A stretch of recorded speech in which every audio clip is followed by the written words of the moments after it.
this instance, we are going to talk about presentation.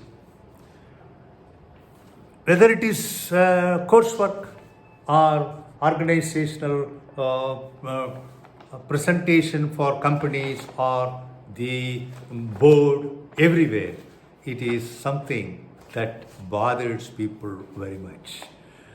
If you talk to some of your friends, hey, tomorrow I have a presentation, I don't know what that is, they are not, number one, mentally prepared. Number two, the content preparation is not adequate.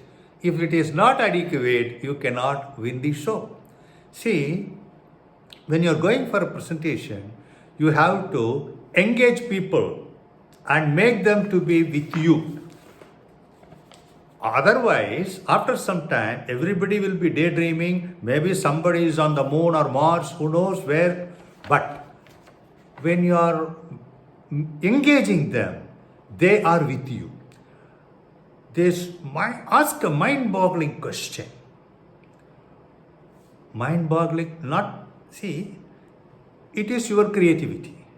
Ask a question: if the world comes to a standstill, what will happen? Or if there is some fight going on, what will be the outcome of this and that? Or if the market is penetrated into this, how it would be?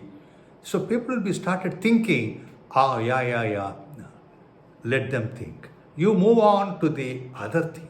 Narrate a real life situation or tell a story with some humor. Any story without a humor and minus seriousness will be a good one. If you talk very seriously, people will say, all the time we have been listening this everywhere, here also. So when you make a presentation, yours is something totally different.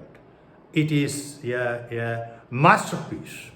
Every time when we go, we have a feel that today, what I'm going to talk is going to be something really good and I'm going to conquer the audience. Then they emphasize the historical context or say for example, if it is mango, how a particular brand came all along and sailed through, then it went out of market. Today, everybody is talking about this. So that has given a fillip for others to come into a particular kind of a venture or a business.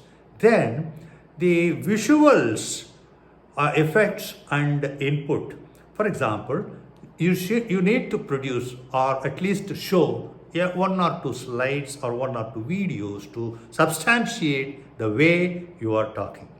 If it is not so, or if you keep on putting a PowerPoint slide using a Word document for printing that material, people will curse you when you leave the hall. Never ever do that at all. A bold claim by challenging the assumptions. If this is what would happen, if the particular kind of thing happened in a particular country, what would happen? Oh, I don't know. Think about it. Maybe brainstorm. And in the presentation, when you make people think on how would be the type of products to be exported to a particular kind of a country which is ravaged with war, good things will come in. Then get it into the statistics or quantitative data, then simply sharing the details.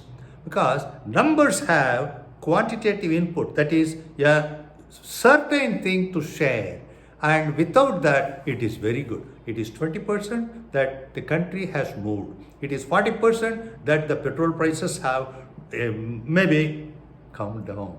Or it is 3% that the charges are being levied on a particular thing. So mentally some kind of calculation would be made. That is good. And imitate the interaction with the priests.